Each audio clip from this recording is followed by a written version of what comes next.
If you're interested in it, Brian's talking about it. You're with Brian Kilmeade. I actually did not know what 990s were before all of this happened. Some things being weaponized against us that many people don't even know and honestly don't care about. The accountant handled that. Like, I don't know what that is. It is such a trip now to hear the word, the term 990s. I'm like, ugh, it's like triggering. Patrisse Cullors, who was one of the leaders of Black Lives Matter. Now no one wants to hit up the organization. Why? Because they had $100 million. Now they have $9 million, and they haven't paid any taxes. Smells very familiar with Jimmy. Very familiar, Jimmy, right? Jimmy Failla joins us right now. Good to see you, man. Have you ever had $100 million, woken up and realized you had 9? No, but I didn't run an organization, BLM, that stands for Buy Large Mansions. No kidding. So I don't know. Have you ever seen more people look at this organization and say, yeah, I'm not running that? No. More people, no one wants to run it. No one has run it. They knew it was a racket from word one. I mean, you can tell they got to where they were it was a shakedown. It was a grift just based on the soundbite you just played. They've been hiding behind like woke word salad. Like, this is triggering. What's the implication there? That it's racist to make black people pay taxes? Don't even bring it up again. I've been audited twice in like the last 5 years, by the way. Right. I didn't have the option of getting on the phone and being like, I'm a little triggered here, so I'm just going to hold on to the money now. How do you think Trump feels? I believe he has been raided. He's been raided. They arrest his lawyer. They flipped another one of his lawyers to turn on his client. Well, and remember what they're doing with the Trump organization. They was accusing him of false expenses. Oh, yeah. Well, and they put his CFO in jail. How about that? Well, to be fair, though, in the Stormy Daniels case, he did pay her by check, and she's supposed to get paid in singles. Right, which is a problem. You got to be mindful. Right, you have to be willing to criticize yourself when you make a mistake.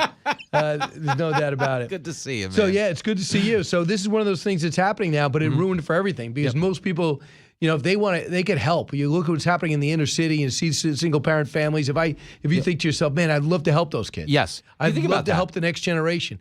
And then you give some money, and you're talking, I saw Jennifer Aniston gave over $1 million. Big deal. Right? So, and we go, where is it? And that's the thing. Right. There's no pushback from any of these corporations. Well, because one, they don't want to, what's the implication for them? If the corporations go, hey, what happened to the money? We're going after this organization. They get hit with the, so what? So the Black Lives Not Matter now? I mean, that was the effectiveness of this grift, is that they shook down every corporation, they shook down every celebrity, but there's no actual follow-up in terms of where this money went. Again, as you said, most of these people donated in good faith. The corporations did. That was a shakedown. It was an electoral summer. The Democrats piggybacked off of this movement pretty aggressively, but there has been no deliverable. You know what I'm saying? Like, where is the outcry that there was no scholarship fund? Or maybe in a failing inner city school. And talk about the craziness. Yeah. Do you remember you better have 6 feet apart? You better not go outside. You got to wear a mask outside. Mm-hmm. But when Anthony Fauci was viewing the riots in the streets, because no, they're keeping their distance. Well, I don't really see a problem while burning down a city. But you got to understand, COVID, probably made in a Chinese lab, understands that when you're looting a Chinese Nike store, okay, there's some type of DNA alignment. Did not know there. That. Yeah. Have you talked to Dr. Marty McCary? He does come on my show. McCary comes on and dumbs it down. Right. We talk about it. Because he understands that Anthony Fauci's a fraud. It's a total scam. But again, that's where people, like, there's been so much damage done to the trust in institutions in this country. And the odd part is that the people lecturing the most about protecting the integrity of these institutions are the ones destroying them. Like when you talk about, the DOJ. What was the big criticism on conservatives when we were questioning the Mueller probe? Oh, they're undermining faith in the DOJ. Yeah. But what did we come to know? We shouldn't have had any faith to begin with. But it's the people yelling. Yeah, you're undermining democracy, said the people who made up the Russian collusion hoax. So let's talk about Hunter Biden. I love it. Right? And the fact is, we brought up this last night on the 5, what is it with Hunter? Hunter College, Hunter Biden? There's always a problem. If someone's named Hunter, just turn yourself in. It doesn't end right. good. Or, it turns out, though, this woman might get away with it. She turns herself in and gets a misdemeanor. Mm-hmm. All she had, she had a machete at somebody's neck who happened to be a reporter. And then went out to stalk him after he left the building. Still have no idea what he could be charged. She could be charged. But this is the kind of insanity we've created. The people like her did that without ever once thinking it could cost her job, because up until now, they've supported people like this. Colleges, remember this, Stanford Law had a member of the Trump administration out there to speak. They literally attacked an invited guest. Like a he judge. like he was a villain on a daytime talk show. Right, so- you ain't all that. I'm like, Right. no, that's not what he was here to do. But evidently the equity manager officer was there to say, listen, these it's not fair to these kids to have you talk. Really? Yeah, because she think was about that. appointed by It was Trump. and it was an invited guest. Think Right. about Riley Gaines at San Francisco State. Got barricaded into a classroom. Right. And there is no actual retribution for these people. So that's kind of the environment they've created. She thought, oh, it's a machete. Is it a little much? Maybe I should have went with a smaller knife. Right. But she's not thinking I should have pulled no knife at all. That's the problem. So her name is Reuven Fenton. Excuse me, the reporter is Reuven Fenton. And he sees what happened when Shelly Ann Rodriguez did this at Hunter when she spotted pro-life students with a stack table and brochures. You're not educated. This is propaganda. What are you going to do, like anti-trans next? Is that what you're going to do next? Yeah. Wait, what? No, we're talking about abortion. This is violent. You're triggering my students. I'm sorry about that. There's a word again. Because you can't even have a baby. So you don't even know what that is. Whoa, You don't whoa, even whoa, know. Get whoa. out of here, yo. She wrecks the place. Now, let me jump in here, though, because she said, what's next? Anti-trans stuff? Yeah. And then what did she say to him? You can't even have babies. Hey, that's anti-trans. Right. Hold on a second. Now you're you're Yeah, triggered. Now she's the transphobe now. Who let J.K. Rowling into the room? Oh, this is nuts. It's so dumb. So this woman wasn't done. Later on that day, she goes home after this goes viral. And this is how this went out. Now, try to put this together. Reuven Fenton is a reporter in the New York Post. He thought he'd knock on her door and see if she wants to give her side of the story at Hunter. Let's listen. We just wanted to speak to this woman. We thought we might have a chance, given that she's obviously passionate about her beliefs, and maybe if we showed up to her door, she'd be willing to grant us an interview. You know, in my career, I've knocked on 10,000 doors, you know, hoping for interviews, and once in a while you get one, and I thought this might work out. But I got a bit of a surprise when she opened the door. This was a first for me. She first verbally threatened to chop us up with the machete, and then proceeded to come out of her apartment brandishing the blade and pressing it against the side of my neck for about a second.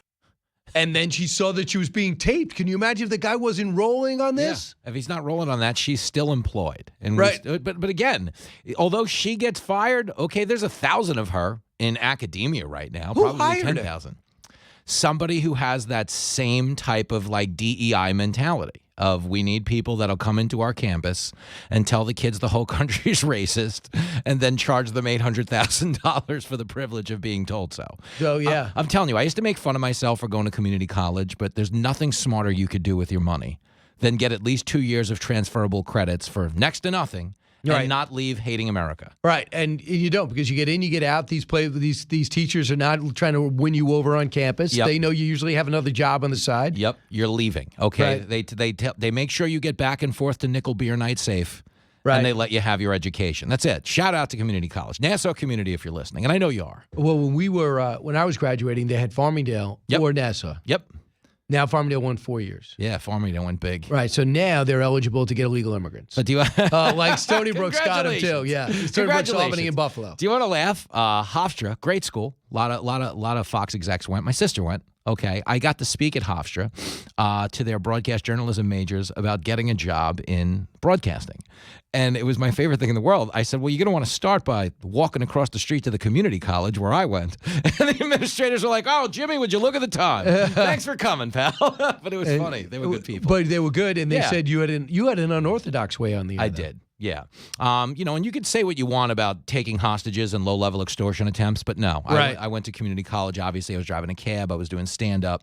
And I got in the door here at Fox because they just booked me to be a guest on Kennedy.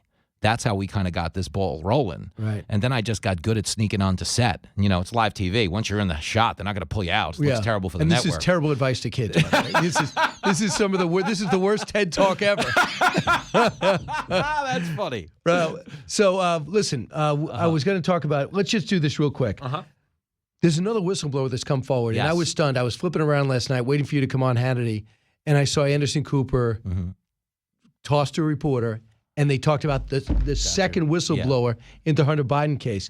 Then I find out CBS talked to Gary Shapley about what he saw. So notice I'm noticing other people outside Fox. Cut 28. In January 2020, he was assigned to what he calls a high-profile investigation. Who's the subject of the investigation? I can't confirm or deny the subject of this investigation. Why not? Because, part of the tax secrecy laws don't allow it. Shapley can't say it, but CBS News has learned the investigation was the probe of Hunter Biden by the Trump-appointed U.S. attorney in Delaware. Senior Biden administration officials have vowed to let it run its course without interference. But CBS News has obtained this letter Shapley's lawyers sent to Congress Monday, alleging irregularities in DOJ's handling of the investigation. Shapley is seeking legal protections from Congress so he can share specifics of his allegations. Your reaction. Number one, Merrick Garland is as corrupt as his day is long. What a scam. Am I right? And this agent, okay, he knew something was up when they started telling him they felt triggered by his... It's like you're weaponizing this line of questioning. It was very shades of BLM. This is where the liability presents itself for Biden, okay? As you know, he's historically unpopular within his own party. Okay, he has gotten this far because the media has kind of covered for him. They did his campaigning in 2020, and although they kicked the tires about getting him out of there, in the run-up to the midterms, he exceeded expectations. The media kind of laid off, okay? But this is a media that would be willing to out him in this brief window they have, should an alternative present itself, because they really don't feel confident going to the polls with him. You saw it. Yeah. 36% approval, 33% think he's a strong leader. So, right now, you're legitimately handing out cruise brochures to people who are on the lifeboats from the Titanic. Right. It's a hard sell right now. They're still shivering from getting off the But they sinking see ship. Head-to-head Yes. that he still beats Trump within the margin of error, and that gives them hope. Well, what gives them hope is, yes, Trump leading in the primaries by as much as he does, because he could beat Trump, because Trump, they can turn out an anti-Trump So you vote. believe that Biden can beat Trump? I believe he can. I'm not saying he would, but he can't beat anybody but Trump. Because the thing is, Trump turns out for the Democrats an anti-Trump vote. Okay, they'll vote anti-Trump in literally your county comptroller. I don't even know what the guy does, but if you run one ad that says he'll stand up to Trump, right, you get 60% Democrat turnout off that alone. Right. So that's where Trump is challenged, is there's an anti-Trump vote out there that doesn't exist yet at the level that it does for a DeSantis or a Scott. They're certainly going to try. I mean, they're throwing everything at DeSantis. Right. And if, heaven forbid, Tim Scott gets the nomination, which is a comedian I would like to see happen, only because they will continue to call him the white supremacist. And it's going to be the funniest thing in the world. Well, I love that. I think it was Lee Elder. They came out. He was the blackface of white supremacy. The blackface of white. There's the thing. If all these guys are white supremacists, there's like a typo in the handbook. Right. I got to be honest with you. We got to get the publisher on the phone. Who edited this thing? Right. Did you see Vanity Fair's headline? Unbelievable. Yeah. He said, well, Elon Musk will interview Ron DeSantis because David Duke was not available. Where did that come from? You just tried to hit it out of the park in spring training. You should wait till right before the election. You're not supposed to. You don't even know him You know yet. what they say in comedy, Kilmeade, you don't open with your closer? Yeah. Okay, that is not an opening line. That's a closer. Right. So wow. you basically said for a business perspective, you just basically told 50% of your audience, don't touch Vanity Fair. Yeah. So instead of wow, Vanity Fair's got some good story. Now it's a waste of time. Isn't it so crazy, though, that all of the people in these departments prioritize everything except the customer? Right. It used to be like the customer's always right. Now it's like, the customer's always a racist. Forget them. It's like having a room full of people as a waiter and a bartender and just ignoring them. Yeah. Right? It's just, I'm here to impress my manager. All right, let's take a break. Jim, come out and find out what Jimmy Failla is going to be doing the rest of the day. Ooh. Are you doing anything? Don't answer. That was a trick. Cliffhanger. Back in a moment. With Nancy leading the way, you never had to worry about whether the bill would pass. If she said she had the votes every time. And she had the votes, so many life-changing pieces of legislation. She helped rescue the economy in the Great Depression. Right, the Great Depression. She solved the Great Depression. Now, FDR has gotten so much credit. Jimmy Failla, who wrote the article. Did you write a column? The Depression. Stop giving FDR the credit. Was that the headline? Well, to be fair, I do believe Biden and Pelosi were both in government at the time of the Great Depression. She was born at the Great Depression right at that time. Stock market crash at 29. But, I mean, you have no idea what he's going to say on a regular basis. Shame on everybody pretending this is okay. 32% of the people don't think he's mentally fit to serve now. So we're going to do this to the guy for another 4 years. It's actually cruel of us. Where's his wife? Well, you know where she is. She's doing magazine shoots and, enjoying she being the president. She likes this gig. Clearly likes being the president, and that's what you've got to hope. You've got to hope that if he wins a second term, Jill's a better president with a little more experience. So Kamala Harris was supposed to be the heir apparent that gave a sense of competency, right? Yeah. Whatever you think of Elizabeth Warren, nobody thinks she's old or incompetent. You just don't like her views. Yes. That's not the story with Harris. Harris blew the deal because she's not good. She's not smart. She doesn't hustle. She doesn't read. She doesn't prepare. Nothing. That's what blew this deal. Yes, and what's so funny about it is the Democrats tried to warn the rest of the country. Don't ever forget, she ran. She ran for the presidency and dropped out of the Democratic primaries before the first vote was cast in the Iowa caucuses.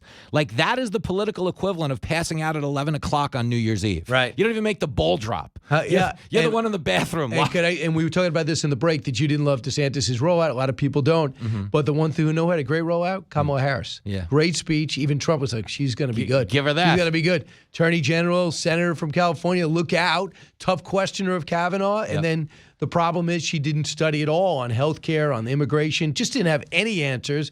The next day she was walking things back. Everybody quit on her. A precursor was happening as vice president. Yep. So I love talking to people like you about what you think is going to happen between Trump and DeSantis. And most people say nothing will change about Trump. Governor Huckabee weighed in last night on the show you were on. Cut 10. It's a long way before anybody even votes in a caucus or primary, so there's a lot of time for things to happen. Ron DeSantis clearly steps into the race in the number 2 slot, but it's a distant number 2. And what Ron DeSantis does not have at this point is a fanatically loyal base of people who are as fanatically loyal to him as they are to Donald Trump. Trump's base is unmovable. In fact, Trump's base is growing, and in large part, the more the media and the government, but that's now become all one, the more they try to discredit, and we find out about the lies and the criminal activity they've done to him and against him, I think the stronger it makes him. He says his base is growing. Do you agree with what Huckabee said? No, this is where I respectfully disagree with Huckabee. I think people who are active consumers of politics realize Trump has been railroaded. But I think the casual fan is looking at a bigger picture, and that they associate Trump with a lot of his perceived liabilities, whether they're fair or unfair. So I think Trump has to change the narrative, just has to show us a better side of his personality. Where do we see you on stage? Oh, come on. Davenport, Iowa, June the 3rd. Mesa, Arizona, June the 10th. Lexington, Kentucky, June the 24th. Where do we get this if we didn't jot that down? Go to foxacrossamerica.com or listen to me on the radio after you on the Fox News app. Jimmy Failla, thanks so much. Miss you already. Hi, everyone. I'm Brian Kilmeade. I want you to do me a favor. I want you to click to subscribe to the Fox News YouTube page. This is the only way that I know for sure that you're not going to miss any great commentary, any great news bites, any great interviews coming your way on Fox. You can get it all here on YouTube. So subscribe right now.